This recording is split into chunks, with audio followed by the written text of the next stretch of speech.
Today's episode is to all the mamas out there who feel a little emotional when their child's birthday is coming up.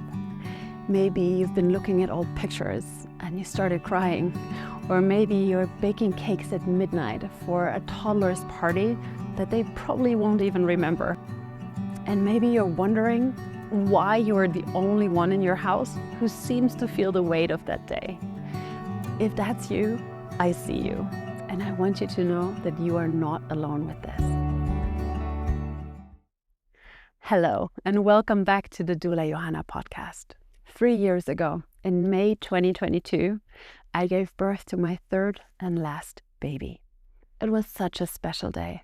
To me, it really was a sacred day.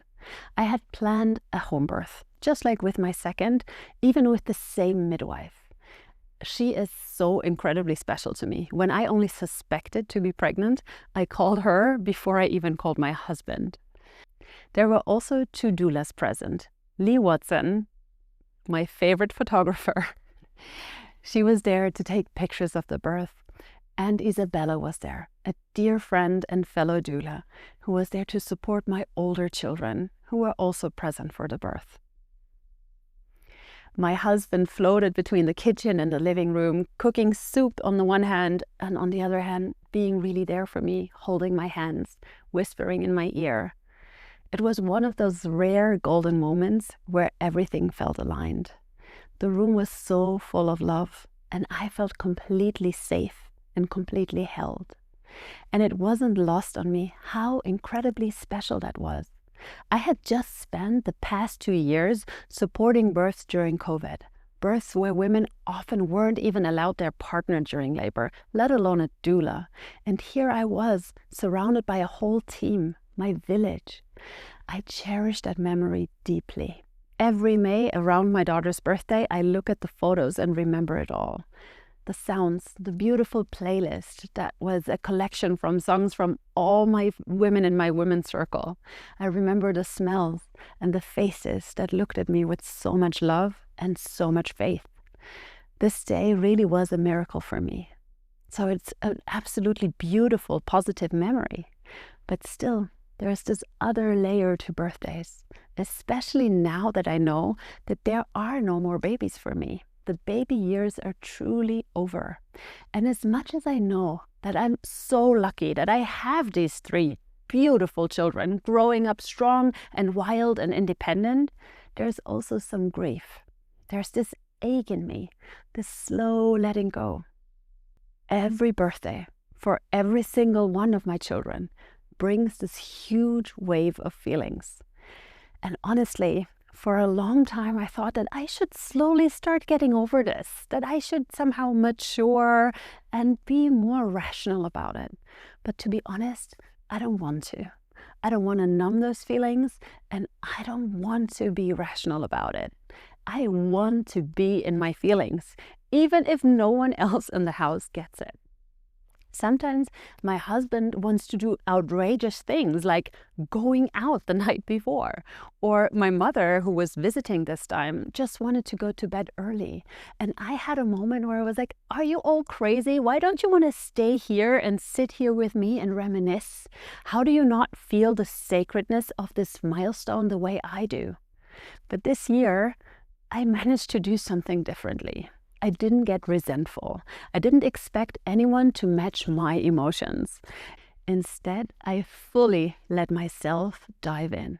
I stayed up late baking cakes. I wrapped presents. I decorated the whole living room. I prepared little gifts back for the little guests.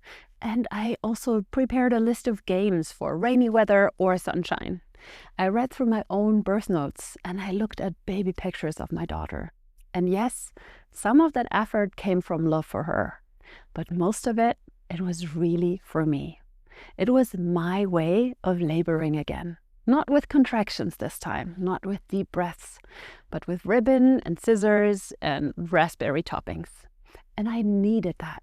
I've come to believe that most things that are truly great deserve an extra effort, birthdays included.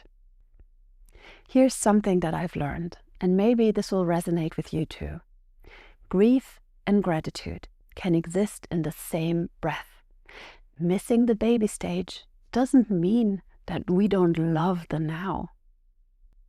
I want to say that out loud because I feel it's not talked about enough publicly. I've seen tons of videos and articles about birthday blues when it's your own birthday, but hardly anyone makes space for the emotional roller coaster of your child's birthday. And I want to normalize this for me and for you. So many mothers I know carry this tender, quiet grief on these days, and they think that they're the only ones, but you're not.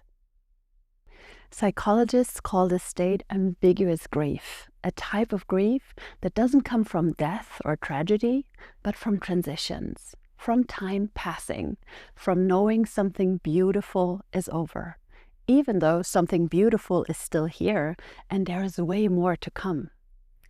There's a quote by Brené Brown I often think of around birthdays.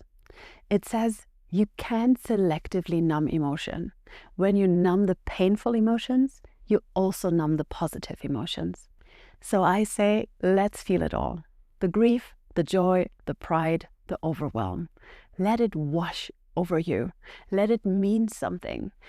We are allowed to mark that day in our way, even if no one else around us seems to really understand. And if you have a child's birthday coming up, and if you need a moment to sit with these emotions, to cry a little or to reflect, I've created a short guided meditation just for you birthday mamas out there. It's available for free on Insight Timer. I will put the link in the show notes. Take that time if you need it. Let yourself be held too. And one last thing. If you know a mother whose child's birthday is coming up, it doesn't matter if it's a friend or your wife or your neighbor, reach out to her. I learned this from my women's circle. Every time one of us has a kid's birthday coming up, the others will say, "Happy birthday to your child and happy birthing day to you, mama." We need to hear this. We need to feel seen. This day is so much about who we are as well. Those births changed us forever. I especially want to encourage you to reach out to all the single mothers in your life. If you don't do it, maybe no one else will. And even more so, reach out to the mothers around you who have lost a child, because birthdays, as well as death days, will always carry this weight for them. Let them know that you see them. Let them know that you remember. Call their children by their names and hold space for them in your heart and your words. It matters so much more than you know. Let me know in the comments how you feel around your child's birthday. I would love to hear your story. See you again next week. Take care and remember to be your own life doula.